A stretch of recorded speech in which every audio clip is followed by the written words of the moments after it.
Hi everyone, I'm Pauluna, a CC creator for The Sims 4. In this video, we will take a look at the most common mistakes you can encounter in the CC creation process and how to approach fixing those. Just a quick notice that I will only talk about CC and not build or buy objects. This video took a very long time to prepare and to film, so if you want to say thank you, please consider becoming a Patreon member. You will get a bunch of new CC assets every month, can vote on what I should work on next, and take a glimpse behind the scenes. Or if you're planning to buy some new Sims DLCs, use my creator code Pauluna at checkout in the EA app and help me get a small commission. Thank you so much! Mistakes happen again and everywhere. Even if you may already have a lot of experience, it still happens often enough that you overlook something or make a mistake. Mistakes are also very individual, which is why it's so difficult to list them all.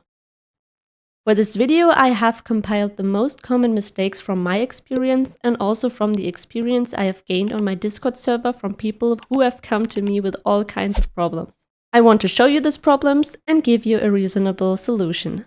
Some issues show up differently, but have the same solution. So if you're here because you have a problem, take a look at the summarized overview coming up and decide which topic your problem most closely matches. And if the problem is not there, the first tip I can always give is to look at similar assets from EA and compare them to your asset. That already helps most of the time. If necessary, you can join my Discord server to get help. We grew into a small community by now, so feel free to come over and say hi. Here's a fast visual overview of all the mistakes covered in this video if you aren't sure what your issue is called.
If you've watched my Frankenmesh tutorial, you may remember the part where we clean up the mesh. This involves marking the entire mesh and merging all vertices that lie on top of each other. This also allows you to see if there are any visible holes that need to be repaired. You can get a good overview in the UV editing tab at the top. If you stopped watching the tutorial after the merging part and happily imported the mesh into Sims 4 Studio and then loaded it into the game, you may wonder why the texture looks kind of dirty in some places, even though it actually looks good as an image file. This is because the sharp edges have to be separated again in Blender. You can either do this manually by selecting the relevant areas and then separating them with a P. Then you must not forget to join them again. Or you can mark the edges and press V. Or you can use the edge split modifier. If you enter 80 degrees as the angle, you will usually get a good result. And the rest you can fix manually.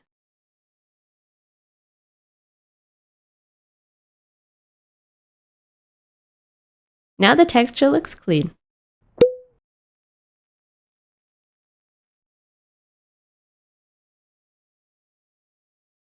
From time to time it happens that you add your own mesh or get it from somewhere else or whatever. In Blender you are happy with the result, but if you import the mesh into Sims 4 Studio, a section looks invisible.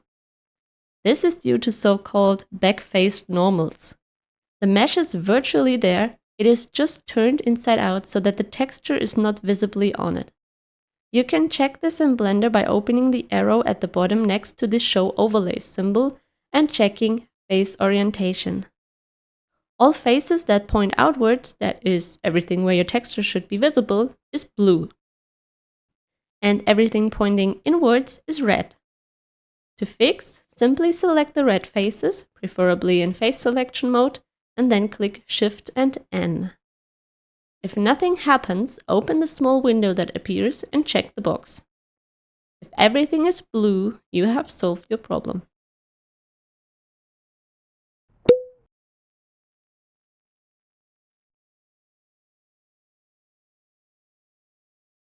If your texture looks strange, it could be that the UV map overlaps in some parts and therefore causes problems. Each part of your mesh that should have an individual texture needs its own space on the UV map. Especially if you work with the Franken-Mesh method and assemble a new mesh from other parts, you may notice it late, because the respective textures look correct in Blender, but in Sims 4 Studio you will notice that something is wrong. So make sure that the UV map is clean. If necessary, you have to move parts of the texture to another place. But beware, there is also something to consider here. I will talk about it in a second. Overlaps can also be used on purpose if a texture is to be used more repeatedly. For example, in hairstyles where strands of hair can be used several times.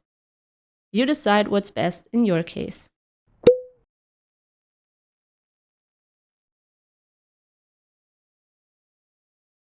If the texture changes when you combine certain items of clothing with your asset, you should first check whether you may have used a texture space that is not intended for the asset.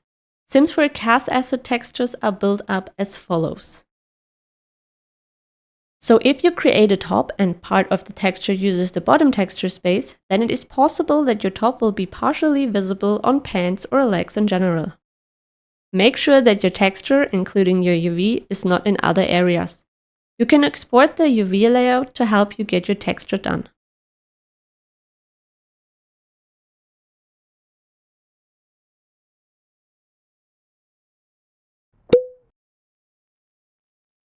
However, some assets use other texture spaces purposefully. For example, boots or tucked-in shirts. In this case, the sort layer, or in the case of shoes, the hiding of mesh groups is used to make an overlap look right. The next section of the video is about mesh groups, so let's talk briefly about the sort layer here. The higher the number, the higher the texture is displayed. For example, all pants have the number 14,000. If you now want to create a tucked-in shirt, this needs the sort layer 13,000. The number is lower and therefore the texture of the shirt is placed under the texture of the pants. The sort layer can be found in the Warehouse tab and then in Cast Part. One more quick thing about the UV map. The body texture is static. You cannot move it by simply putting the UV somewhere else. So you have to adapt your texture and new UV to the body. Any part of the body that should be visible must not have a texture on it, and any part of the body that is covered by a mesh can be used as additional area for texture.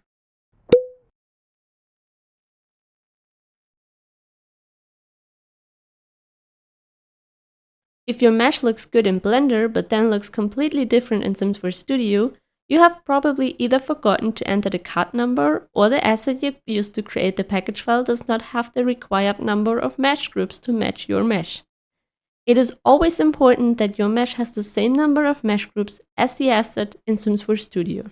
The best case is to work with a single mesh group for simple things. When you create a package file in Sims 4 Studio, you can use a filter at the top to filter by different numbers of mesh groups. And in the cut number tab, all you have to do is to enter the cut number 0. The mesh in Sims 4 Studio will then look like it does in Blender.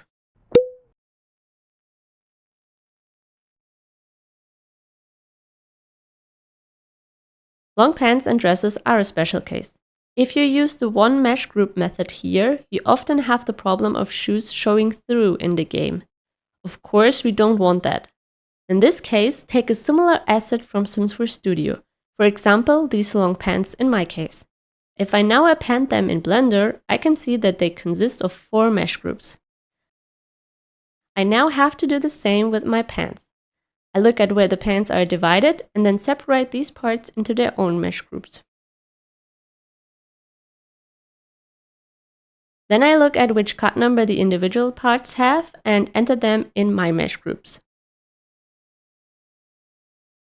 After that, you can delete the reference mesh. Create a new package file, this time with the higher amount of mesh groups. For me, it's 4. In the best case scenario, everything will look good now. However, if things like this happen, for example, the pants look like they are tucked into the shoes, even though you don't want them to, then you need to make another change in Sims 4 Studio. In the Warehouse tab, you will find the region map. Here you click on Edit Items. There you will see several entries. Now in the catalog, select a similar asset and see what the values are there. For pants, for example, I know that you enter 600 for the parts that go over the shoe and 200, for example, if the pants are to be tucked into the shoe. Very good.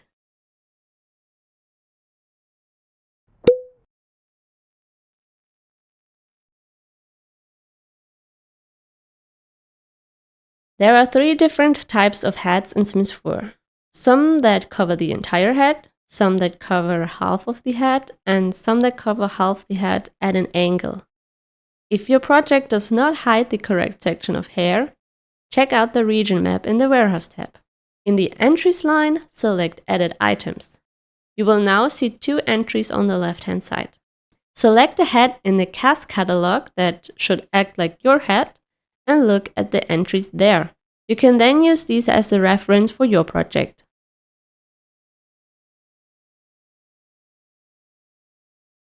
A little extra tip: if you are creating a headdress where no parts of the hair should disappear, delete one entry and change the other to base.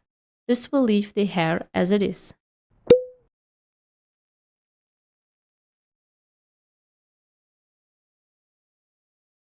As said in the previous section, there are 3 types of heads in The Sims 4.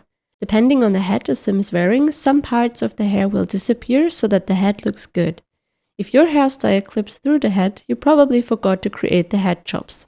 Because the process of making head chops is very long and too complex for this video, I will just draw attention to my hair tutorial video where I already explained the whole process in detail. If the mesh shows strange imprints or make your sim disappear, then this is due to the normal map. Either you forgot to create a new one, or something went wrong when creating a normal map. For example, make sure that the size of the normal map is exactly the same as that of EA assets. Heads, for example, have different dimensions as other pieces. Delete the old normal map and then check whether the problem has been solved. You can then create a new one or simply leave it out.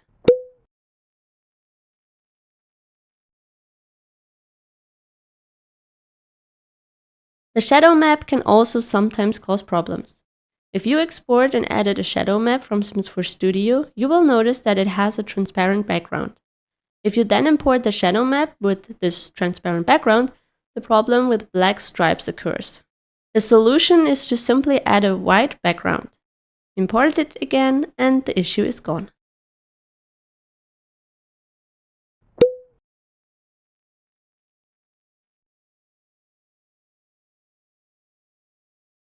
Anything that looks broken when your sim moves probably has to do with the weights. Each sim has a construct of different points along the body, also called a rig. These points are called bones or bone groups because some bones belong together. This means that when one bone moves, other bones automatically move with it. Weight painting is used to assign values to the bones and thus say which parts of the mesh should move and how much when a bone moves. There are 2 ways of doing this. The quickest and often reliable method is to transfer the weights from another similar asset. Before you do this, it's best to merge all the vertices again so that there are no gaps when transferring. Then append the other mesh. The more similar, the better. Join all mesh groups of the reference mesh and merge everything by distance. Then click on the mesh you have just added and shift-click on your own mesh. At the bottom, change the menu to Weight Paint. Now your own mesh must be blue. Otherwise, you have not clicked on the meshes as described or something else has gone wrong. So try it again. Your mesh must be blue. Then go to weights at the bottom. Then transfer weights. Here you select nearest face interpolated and change this to by name. Now the movements of the other asset have been transferred to your own. If you make the rig visible, you can move the individual body parts to see if there are big issues already visible. If nothing moves, check first whether the rig is also connected to your mesh. You can do this in the Modifiers tab. After only transferring the weights, my mesh still has some broken weights I can see. Those I will try to fix manually. It's a bit tricky to find the correct bone, but once you got it, you can either paint or use the smear tool to clean up the area.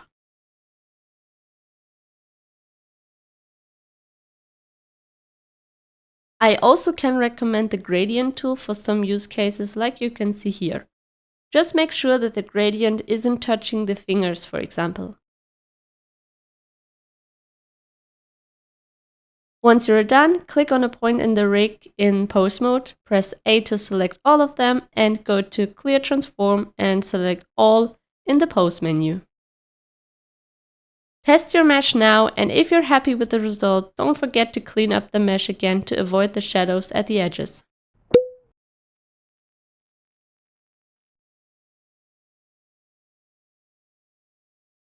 The right vertex paint tells the mesh where it needs to deform and how much. There are two main options for this: skin tight or loose, or for hairstyles there is the hairline and the rest of the hair. In Blender, you go to the vertex paint mode. And to see something, you may have to go to the viewport shading mode, solid. Here you can now specify the appropriate color in the color picker. I will link an overview of the correct colors in the video description. In the paint menu, there is the option Set Vertex Color. And so the entire object is painted in one specific color. In hair projects with a hairline, or long dresses for example, you have to work with two colors. First, use the color that covers the main area and paint everything, and then press Tab to go to Edit mode. Select the faces that require the second color, press the Tab key again to return to Edit mode, and select the paint mask at the bottom. If you now apply the color with Set Vertex Paint, only the selected area will be painted. For a clean transition, deactivate the mask and select the Smooth Vertex Color option under Paint. Smoothing is also the solution if you see a gap, usually in the belly area. You have probably connected two meshes that had different vertex colors on them, but the transition was too strong. Smoothing fixes the problem.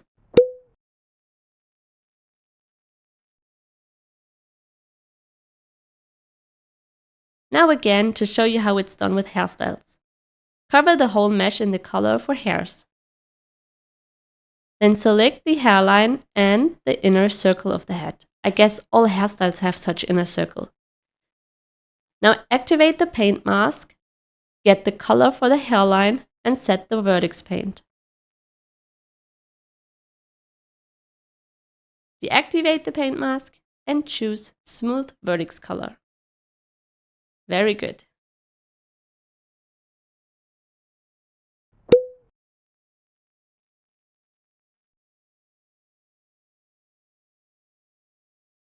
The UV1 map tells the game how the mesh should behave when the body is morphed. If there is no UV1 or it's incorrect, the body cannot be morphed, which is very bad. Creating a completely custom UV1 map is possible, but not necessary, as CC creators usually transfer the UV1 data from other assets, and it works pretty good almost every time. If your mesh does not have a UV1, the transfer will not work, so be sure to check the Data tab and add one if necessary. Now select a suitable similar asset and append it to the Blender file. Click on your own mesh and add the modifier Data Transfer. Select the other mesh as the source. Then check Face Corner Data. Open the menu click on UVs, change the mapping to nearest face interpolated, open the UVs menu, and enter UV1 as both layer selection and layer mapping.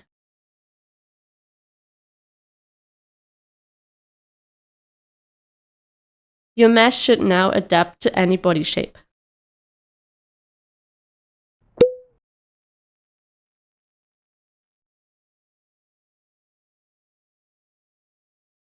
You can't do much wrong with LODs, apart from forgetting to create them.